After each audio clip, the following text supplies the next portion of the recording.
Well, hello everyone and welcome to Painless Universal Conversation with myself and Welsh. Today's conversation is focused on living in war times and finding your joy. My guest did just that, and now she's helping other people who are left behind to live in joy, to let the world understand the severity of what is going on during war times. But let me tell you a little bit about my guest.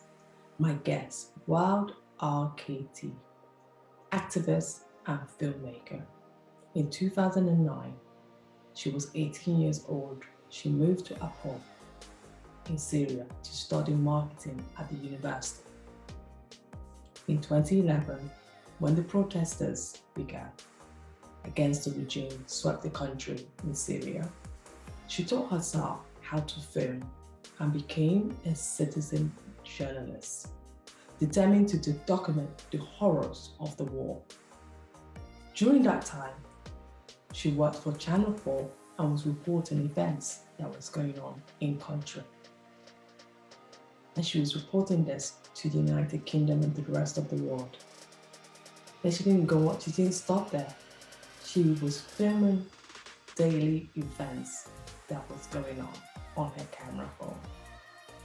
She taught herself how to do film better so she could get better quality images of things that were going on. During our discussion, we'll talk about the challenges she found doing this.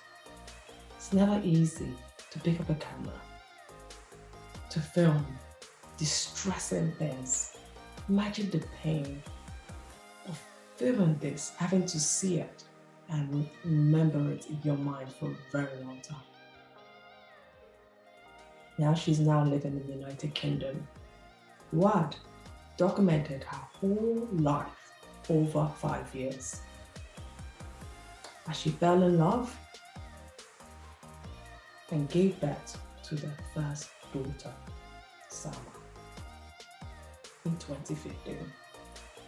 Their footage became the basis of the future documentary released in 2019. I'm going to take a break here. I want you to watch a little bit of this documentary so you could understand the deep extent of our conversation.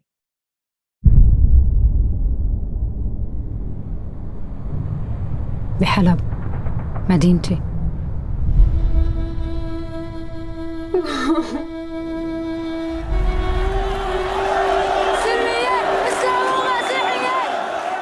لسه عم صور. هذا الشيء اللي عم بيخلي معنى لوجودي.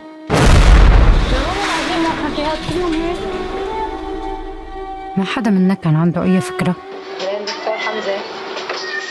كيف رح تتغير حياتنا للأبد.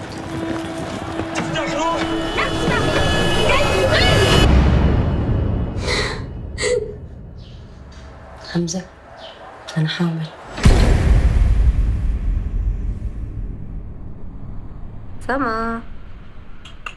سما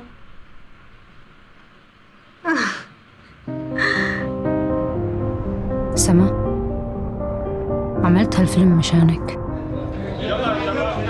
بدي إياك تفهمي شو اللي كنا عم نقاتل مشانه.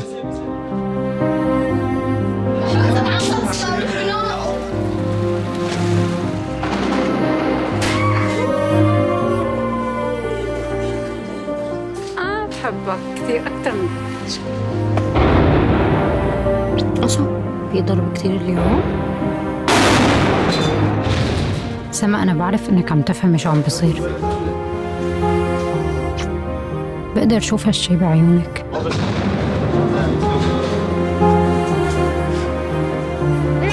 ما عم تبكي مثل أي طفل عادي.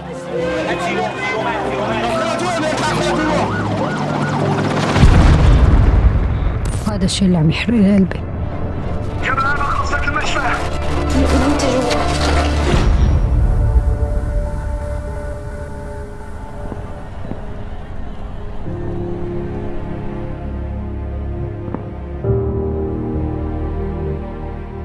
سما، رح تسامحيني؟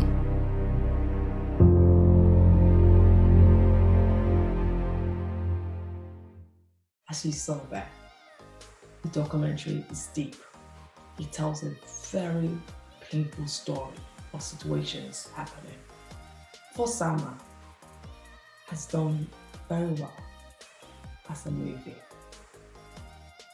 It's in 2019, it was nominated and won for the Pixel Legro Best Documentary at the 2019 Cannes Film Festival, receiving a 6-minute standing ovation. At the 73rd British Academy Film Award in 2020, For Sama became the most nominated documentary in the history of the BAFTA, with 4 nominations, ultimately winning the Best Documentary. For Sama received the nomination for Best Documentary at the Feature Film at the 2020 Academy Awards. Waad has also received several personal recognition for her work as an activist and filmmaker, including ID Courage Under Fire Award, a special recognition award for the courage in filmmaking in New York, and a place in the 2020 Time 100 list of the most influential people. After she fled Aleppo in December 2016, Waad and her husband and their 2 daughters now reside in London. She continues to work with Channel 4 and is a mentor to female journalists who are dedicating their hard time to advocate campaign action for Sama. Well, guys, today's conversation is really interesting. It's really one that will get you all reflecting, understanding the pain and suffering people who live in war time go through. Meet my amazing guests as we share our beautiful story. And hopefully this conversation reaches so many people that change is made. At the end of the day, we're all human beings who just want to be in a painless environment. Meet my amazing guest, Waad Al-Kateab, as we discuss and share her beautiful story. Well, hello everyone and welcome again to Painless Universal. As I said in my introduction, today's conversation is really focused on living with pain and finding your own joy, but utilizing your joy to still help others in any way you can. My guest, who I'm so delighted to have, let me give you her title before I give you her name. She has won an international Emmy-winning Academy Award, nominated activist and filmmaking for her reporting of the Syria war. And also she's a mother. I think this is something that's so important to me, and a wife. She has won the BAFTA. In 2020, she was recognized, guys, listen, on the Time 100 list as the most influential person. So she was in that list, and you know how prominent that list can be because of her work she did in trying times, in hard times, not because she was seeking her happiness or seeking joy, but in a place that was really torn apart. She decided to go out and film. Meet my wonderful guest, Waad Al-Kateab, as we share her story. How are you today? Thank you so much. I'm good. Yeah, I'm feeling good.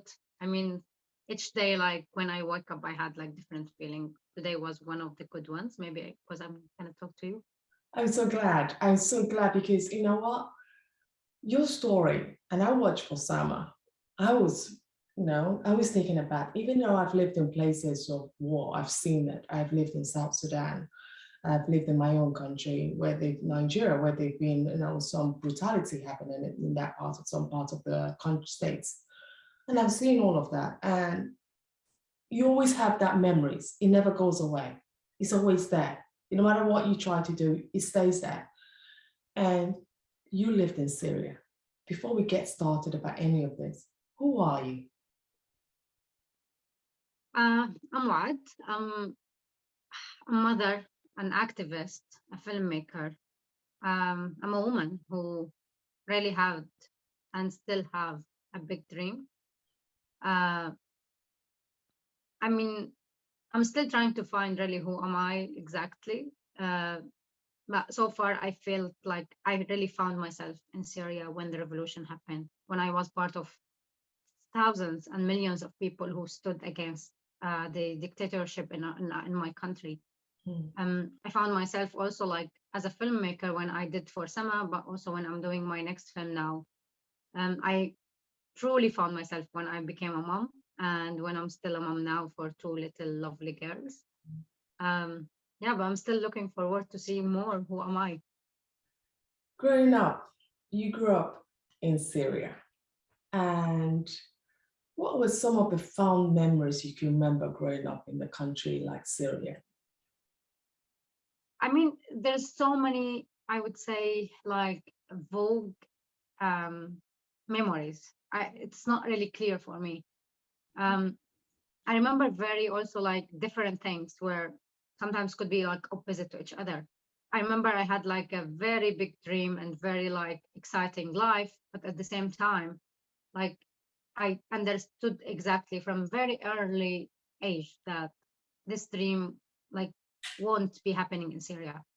So I wanted to be a journalist, and I remember like I carried on this like dreams when I was 15, and when I like finished my high school and I wanted to like apply for universities, my parents were like, no, you can't do this here in Syria. You can go do anything else now, and the moment you graduate and you have your own like career, you can go outside of Syria and like study journalism in anywhere you want around the world, but not in Syria. So there's like so many things, you know, like when you live in a place where like my own home, my parents were really like we were an open family. We had very like lovely discussion, but at the same time, all the time I heard about me like, shh, you can't speak, shh, you can't say this, shh, you can't like discuss this with your friends at school. So it was like a lot of, you know, like confusion about like I'm growing up in really like stable like environment, family. But at the same time, everything outside of this is scary. Like starting from the government to the corruption to the school to the system. I mean, I remember my mom had a court one day because she refused to take like money for her work, like as a corruption.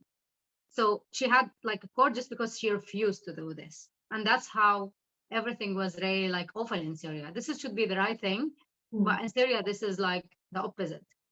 So yeah, so many like different things. And one of the main like things I still remember, and I really hate when I remember, growing up on like this word which says like walls have ears, and like you know like you can't even like talk inside your own house without really thinking that, oh, maybe someone is gonna hear what we are talking about.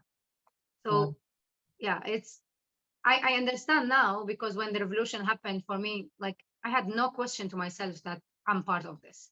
It was like something I absolutely would die now and I won't mind, but should happen. Wow. What were your first memories when the first war started? When it really started? Where were you when this whole So thing? it wasn't the war, and I still like see it now after everything happened.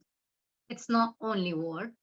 I mean, before Syria, it happened in Tunisia first, Libya and Egypt and Libya and Yemen, and we were in Syria watching all of this in the news, and at the same time, like thinking like, will this be happening in Syria, or it could be happen in Syria?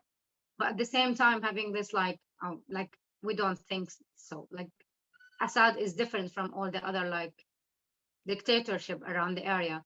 And I remember exactly learning that like the first one I have witnessed was at my university, at Aleppo University. And like there was so much, like I froze in my place. I couldn't chant, I couldn't do anything. I was just like really not believing that, oh my God, this is happening. So it was something like as a like, you know, big dream and suddenly became true. And you need to catch it, you need to hold it, you need to feel it, you need to really like do everything just to keep this happening. And not just me, you know, like I've talked with so many, I know so many people, like from my friends or people I know, and through this 10 years of being in different places around, like out of Syria and in Syria, I've met so many people, and like these moments were all united for everyone. Like it's something really, until now, after 10 years of everything I've witnessed, I could have forget all the shelling and all the bombing and all the deaths, but I will never be able to forget this joy and this moments of like freedom, you know, like feeling we can be free, like something we've never expected before. Oh, so that was the kind of when it was happening in Egypt, Libya, and all the other places. Syria was not touched at that time because I want the audience to kind of understand how did it really start. What everybody was on the side that probably this would start, nothing's going to happen. Let's just keep going our daily day as normal. But one day something changed, and on one side everybody was happy because you guys wanted change in the country, and we're glad that at least that revolution was now coming down here to Syria, to this. When you started feeling that this revolution is coming to your country, was there some kind of fear of the impact that it could take on the country? So coming out from a family who has a little bit like political, I don't want to say even like engagement, because we don't have that in Syria, like a little bit like political background. I mean, we've been waiting, and I remember so many of my friends, especially in Damascus. I was in Aleppo at that time. But then, like my friends in Damascus, I heard and I saw and I've talked with them when they were kind of like organizing a little bit of stance against, like not even against Assad himself, against Assad interaction with Gaddafi at that time in Libya. So I remember at that time, like the Syrian government sent 2 aircraft to support Gaddafi against the Libyan people. So people stood in front of the Libyan embassy saying like, we don't want to kill people in Libya. And start like, they arrested some of people there, they beated them like in the street. And we start to hear like there is a little bit group of people who are trying to organize like a small like protests. And then suddenly, and we have seen like 1 or 2 on not on TV but on social media, and then the big event happened in Daraa, which is like kids at school wrote on their wall, like the school wall, like it's your turn, doctor, after like Tunisia, Libya, and Egypt. And then these like children were arrested and were like tortured. And when their families came to ask for them, like one of the officers who is like Bashar al-Assad cousin, he told them like, forget about these kids. You can go and bring a new kids with your wives. And that's when like a whole like explosion happened in Daraa. Everyone went into the street. We start to like to hear this, you know, like Daraa is South Syria. We were in Aleppo, like north of Syria. And across all of these areas, people start to know and to hear what's happening. And then like suddenly a small city after a small city, like everyone start like to stand and start like, it's kind of like something being locked and not able to breathe, not able to talk. And then there's something like make this explosion, which unfortunately these kids who've been tortured and who've been killed after that. But it was the main reason why everyone said like for how long we should be silent. That's true.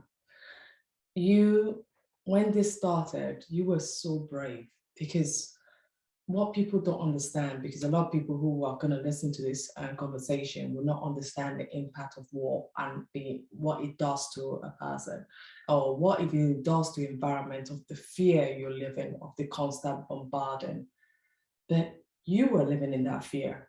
But that fear didn't stop you from picking up a camera to film. I know you had this passion, you already studied as a journalist. What led you to pick up your camera to say, I need to capture this moment of what we're living in? Because we'll go into the movie very soon, but what led you to pick up the camera to capture this moment? Like the main thing really, it's not like me, you know, like it's a collective feeling for everyone lives in Syria and who wants to live in Syria. sorry. No, don't worry. Um, We'll cover it. There's so many people who were even like outside of Syria, and they start at this moment feel like we have to be back. We have to be part of this. From minute one of the revolution, the regime was trying to deny everything, deny that like there was a protest. We've been there, and then on the channel, like they said, there was no protest. They were killing people and saying, no, we didn't kill anyone. Like all of these things make us feel that like everyone who can do something has to participate in any possible way. So for me, like I always really wanted to be a journalist, and I just mentioned this at the beginning of this conversation because I just felt this is what I really love. But at that time, I didn't expect that this is where, okay, my dream meets another dream, you know? For me, it was just like, okay, I can pick up my phone, I can film something happening here, as so many other like activists doing across all of Syria. And that's like will help to like record what's happening, all these crimes. There's no foreigner journalist who can be here.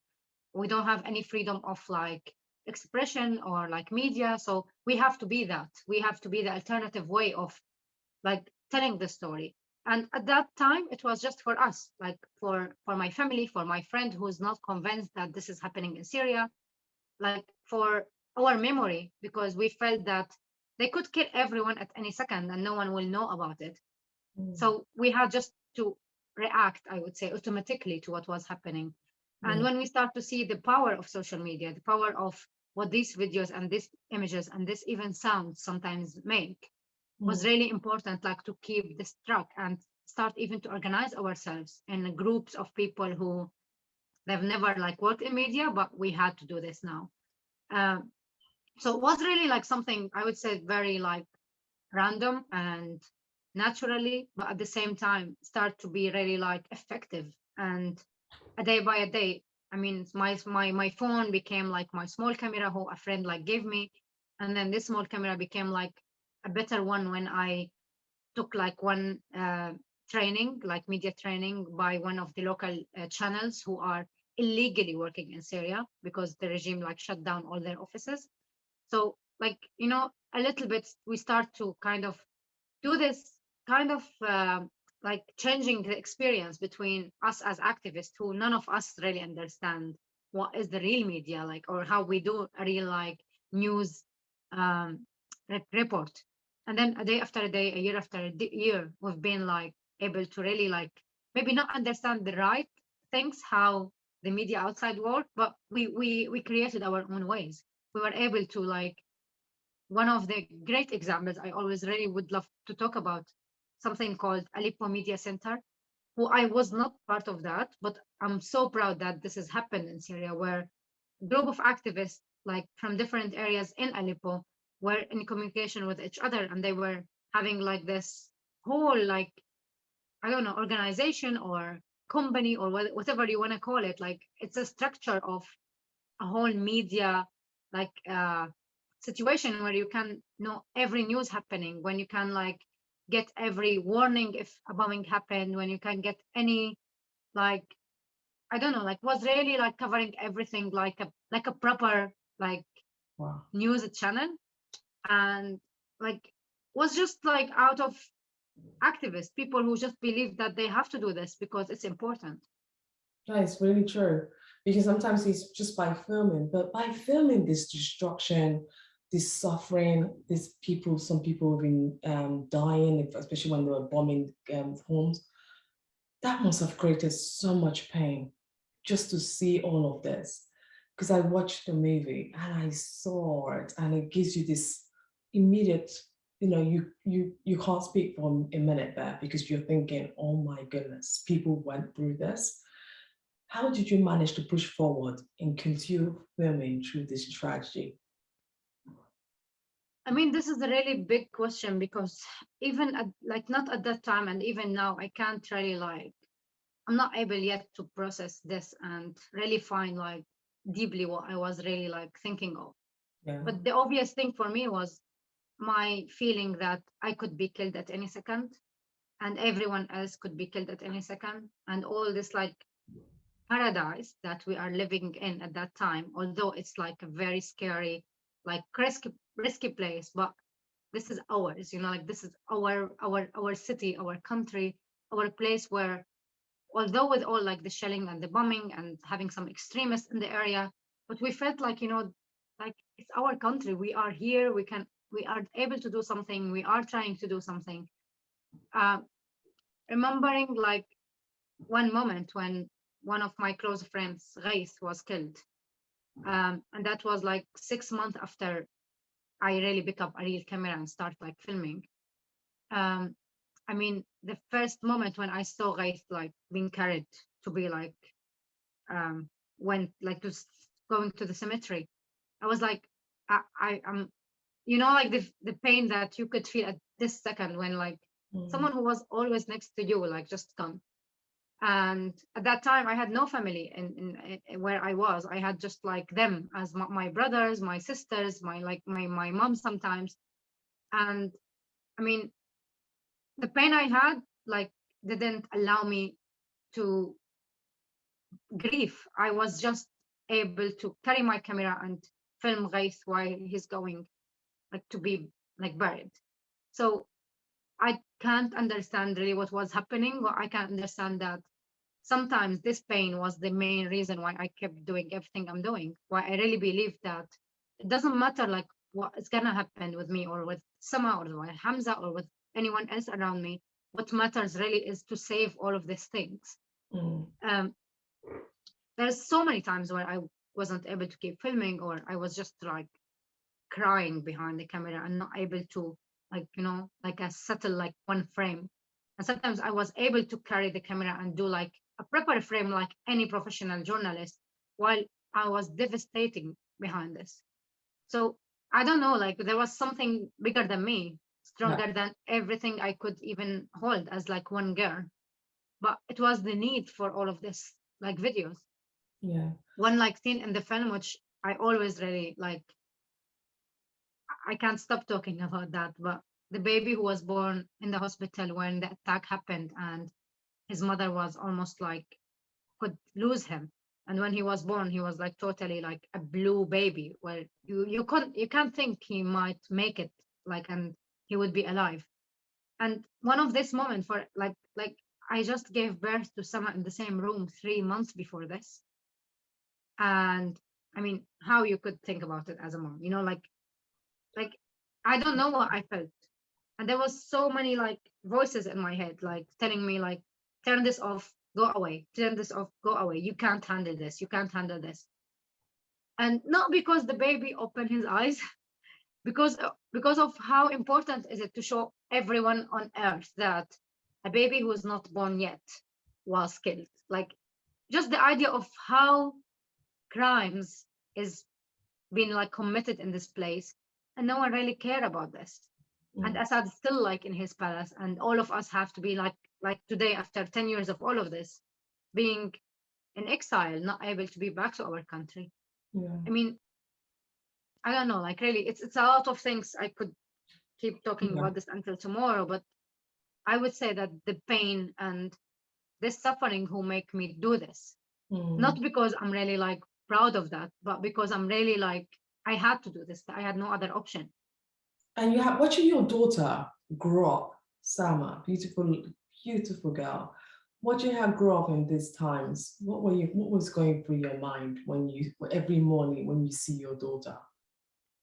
I mean, so many like things, like especially, I mean, a lot when I was just pregnant, and then a lot when she came and she became like a real like human in like into my with me all the time.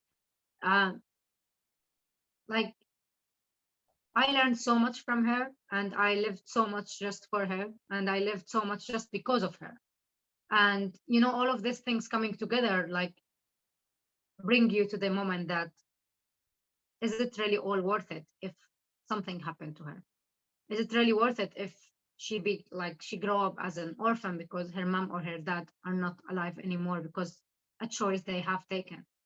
So again, like so many like complex feeling, and sometimes really feeling so awful and bad as a mom because I'm still here with her.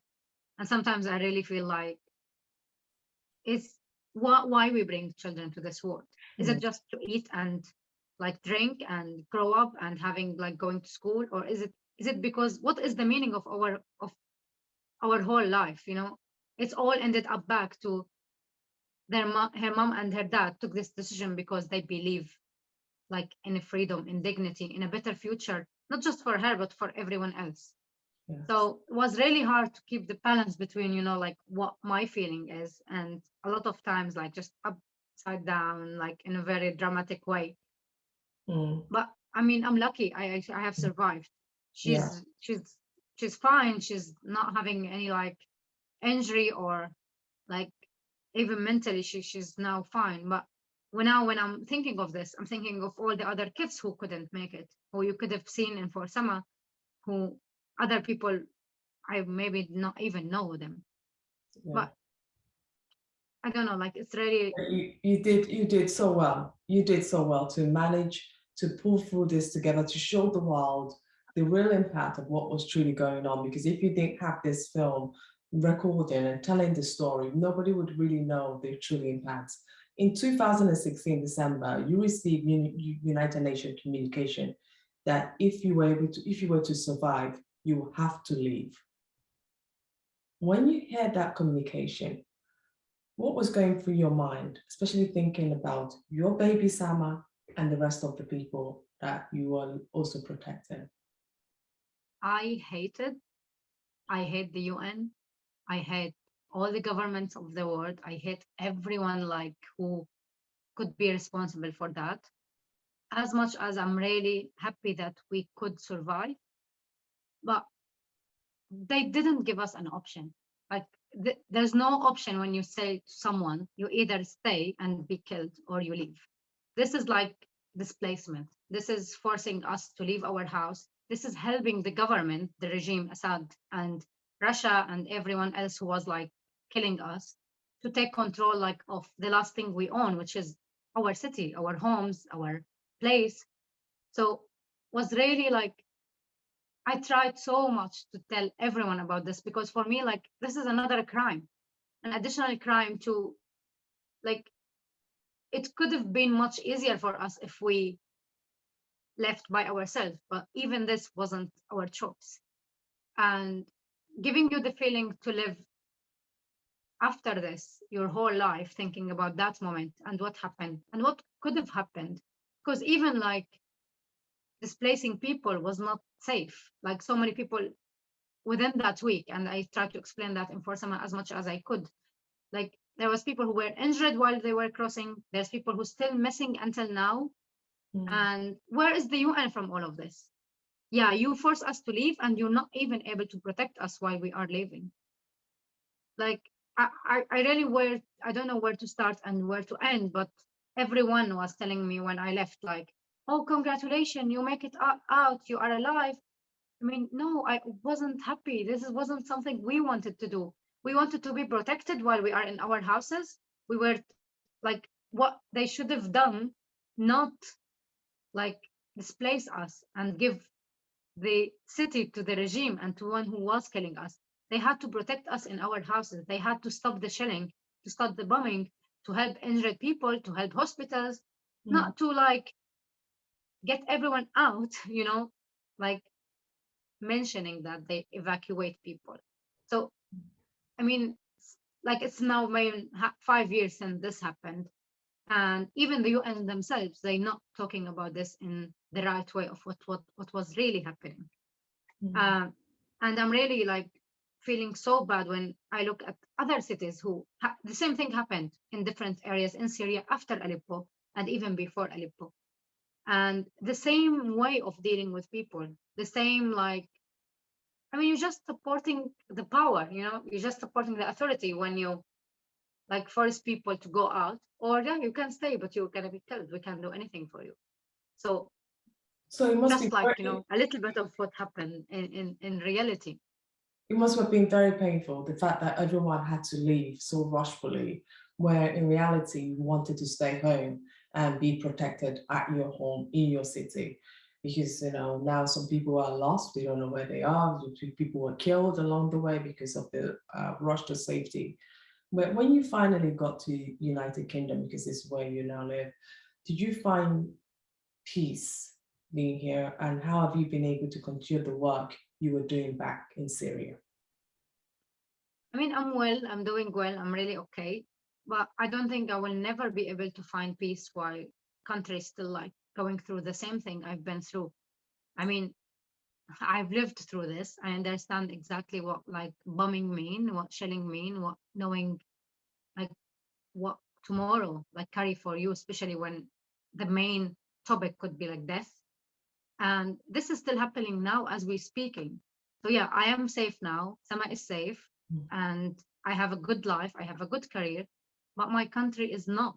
And when we started dreaming of everything in 2011, and we started to do everything we could have done for making this like real, we've never thought like wasn't our intention to be like living in the UK and having like a great life here. It was like to be there, and the displacement make me really like my whole life is about going back to Syria. Although I'm happy here, although I have really good like community, and I'm so grateful for everyone who open like their hearts and their like minds to us here. But we want to be back. We want to be there.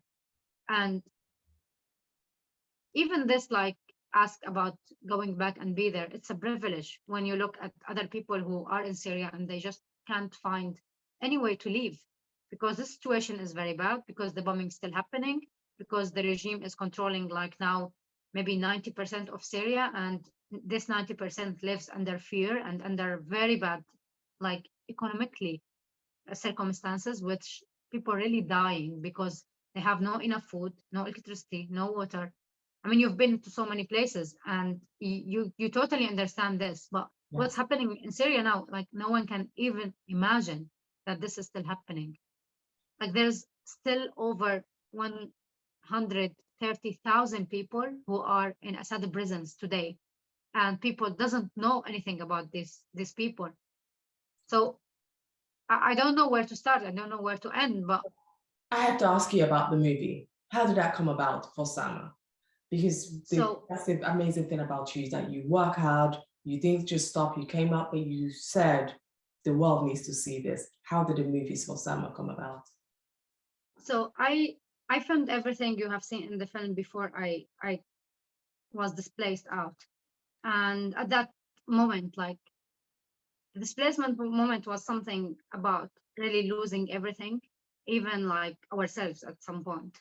And when I left, I was thinking like I will never be able like to look at this footage or like to work on this. I was just I have to like literally quit everything. And that was like really the first, I would say, feeling I had at that second. And then like 2-3 minutes after this, I was feeling like, no, I mean, I should not stop. They did everything to make us like stop, to make us silent, and I have to do like exactly the opposite. And I was like, like I'm gonna do this film. I was not really like a decision I was really aware of, like how I'm gonna make it, what I'm going to do. But then like having Channel 4 News on board, and then my co-director Edward Watts, who I'm very grateful for his like participation in this, we were just able to like start to think about everything and try to think how we can tell the story. I had thousands of like ideas because I have 5 years of filming every day. So literally over 500 hours of footage. And this footage were not organized, were not even like named, or they have no theme of anything, like, like just hard drives where I just throw the material and run away quickly to film more. So it was awful, like as an archive thing. And I spent like around 4 months just to not to organize them, because even now it's not organized, just to understand like how I can classify these things, how I can like make it, on year, on place, on people. Like it was just awful experience for me as like this kind of part. And then we start like, yeah, I mean, should I be in? Should I not be in? And we had like this argument for like while just, I mean, for me, it was more about I have to tell other people's story. I wasn't seeing myself as part of this story, like for now. I wasn't able, if I will be able to dig into my personal like feeling and emotions about this. But then it was like, this is how it should be. And that's how Forsama came out. Okay, so how did the film start get into the market and get recognized by many people? So while we were working on the film, me and Edward, we have been told a lot that don't put any high expectation about the film. People won't like really be able to watch it. People won't be really like care about it. And I mean, I believe this since I been displaced and I felt that, you know, this like anger or rage I have about the whole world is not really like caring about us. And then like when I've been told this, I was like, yeah, I'm sure that's the case of this. But then I thought like, I'm gonna do it just for myself, for my daughter, for the people who lived into that like place, like Aleppo or any other city in Syria, or people witness something similar. And I was like, I don't really care who's gonna come to watch this.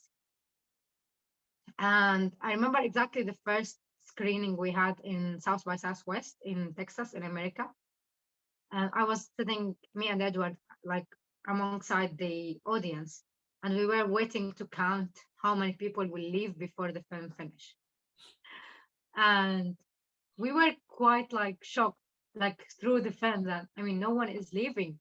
People are like laughing when we have any like joke in the film. People are really like, someone behind me like swapping, crying of one of the scenes of the film. And when she finished this, I heard her laughing after that about something else happening in the film. So I was like, oh my God, like this is really different from what we expected. And then we start really like watching the film, like going out everywhere. So many people want to do screening, so many like festivals. Cannes Film Festival like contacted us, like wanting the film to be in. So it was just something like really crazy. And so far, I mean, as I can't really process Aleppo, I'm still not able to process like the journey that the film has took with everything, like not even ended up until this own day, like where I'm still like having screening all over the world and people want to talk about the story and about Forsama. And I'm really like happy about this. I'm really happy and honored that I was able to do a little bit of what really Syria deserves. Yeah, but when you see the reaction the film got for Sama, does that not make you now pleased that people actually do care, but probably they have a different way of showing it? What are your now perception of their world now that you've seen the reaction from the movie? I'm still like angry with the governments. This won't be changing. And I've tried through this campaign to like go around the world and talk with like politicians, people who are like decision makers, and just like, you know, giving their attention to this and to what is still happening as the film was going out. So like there was just a lot of things. And at the same time, I'm so grateful for the normal people, to the audience, you know, like the normal people who lives like in a small village in the countryside of, I don't know, any country. And like they contacted us like, oh, we want to show the film to our neighbors and to our community. And we want to like, we collected, I don't know, like $50 to send to Syria to help the Syrian people. Wow. It's just like something really, really like giving me so much like hope and so much good feeling about, yeah, I have to stay alive, I have to do more, I have like just great people giving you really like hope, you know, out of blue, without really knowing you, without really like being able to really like do something. But any small thing they are doing, it's bigger than anything could anyone do around the world. Just like really hope, I would say hope. I'm glad, because I mean, this movie has shined a light on the critical thing going on ground, and the fact that it was recognized gives a bit of hope that people now understand that we need to all come together and work together, because people on ground are human beings, and these human beings need to be looked after, they need to be cared for, and they need to be protected. You were recognized by Time in the 100, influential person for your activism work. When they contacted you, how did that make you feel? I mean, like everything, I feel always like have two sides, where one side where I was like, oh my God, like, is this real? Like, this is really great. This is amazing. Like, on the other hand, it's like, what should I do now? Like, what more responsibility I'm like carrying now? How, with all of this, nothing really happened, like, okay, I'm so grateful that the Times like chosen me, but I would be more grateful if any government said like, yeah, we need to do something, because of like, it's really our responsibility. So I mean, like, I have to work more on this because I have more responsibility. I can now go, like, it's opened so many new doors, and I was able to go to so many people saying like, I'm one of the Times, you have to listen to me, this is what happened, like, it's a great. But at the same time, when you're seeing no outcome of this on the ground, on reality, like on other people like lives, you feel like, really, it's really hard. I mean, I really hope people can really understand what I mean. Yes. Like, Yeah. it's something I can't really like describe, but every more new recognition, it gives me so much like hope, and I'm really grateful for that. But at the same time, like, the outcome of this is not going in the way we want it. You know what I mean? So Like, more needs to be done. yeah. No, absolutely. So more needs to be done. And I think with your work, more would be more, definitely people will see the need and urge to do more. You've started this, I think is an organization to help Action for Summer, to help create more awareness. How is that going, and how are people responding to that? So Action for Summer is like still a campaign. We hope to like, yeah, like grow it more and be like kind of an organization. But until this moment, it's still like a campaign around attacking hospitals and protect civilians in Syria. Um, of course, like, I mean, considering like the art and the filmmaking, and we just had like 2 days ago on like a live about in the International Artist Day, when we talked with like people who were like me, an activist, and they've been like drawing and making like so beautiful art in the last like 10 years because of the revolution and for the revolution. So we're just trying to like, kind of help as much as we can to shed the light on the great things that the Syrian people are doing on the ground, but also the awful crimes that the government and supported by Russia, like, of what's happening. So, I mean, the audience of the film are really amazing, and they still like interacting a lot with this stuff. But we need more like actions. We need more responsibility from governments. We want more like a pressure on these governments, and that's why the people who have seen the film are really like playing a big role in this. We're still having like a big impression about what we could do in this, and so many ideas, so many things, and we really hope to be able to do this. But again, the main focus should be like Syria, should be about the people who are there, the protection of these people, and what can we do as individuals to highlight these like crimes literally every day. Like last week, an attack happened on a market in a small town called Ariha in Syria, at the time where children has to go to school. And like the picture that came out, the children who are like dead because of this. I mean, and just last week, I mean, you can't just like stop. You need to keep like telling the world that this is still happening, especially the people who have seen the film and they understand that, oh, I'm alive, I'm now safe. It's ended up like 2016, it's done. No, but it's not done. It's not just about me. It's not just about Sama. It's about so many other people who are still going through this. And we have the responsibility to keep telling this more and more. Before I let you go, I need to ask you, what is your message of hope to people out there who are living through war, and to other people who might not understand the pain you went through living through war? What is your message? I mean, the main message is us all together. And I think COVID and what happened with the, like this pandemic, it shows so much of this like amazing human like being who we could be.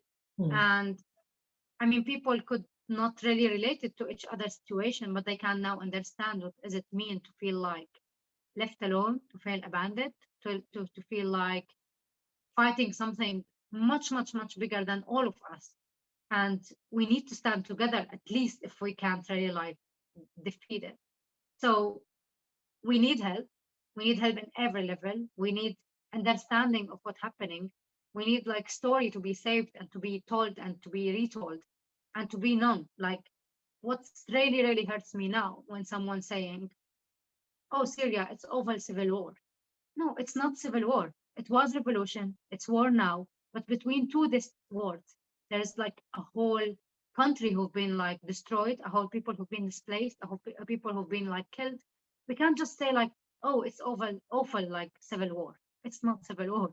And you know, like for me, like the narrative about what happened in Syria and what's happening, like I'm taking kind of like part of responsibility into this, and I'm gonna keep working toward that. But I really hope that everyone who's listening to this, everyone who has seen For Sama, to be part of this, like, and help us to keep the story alive and to keep the truth of what happened. I really agree. Waad, I'm so amazed and so honored for your time. And I really think your work will reach millions because you are doing so much to help a country. And what we tend to forget, and you said it very nicely, I love what you just said.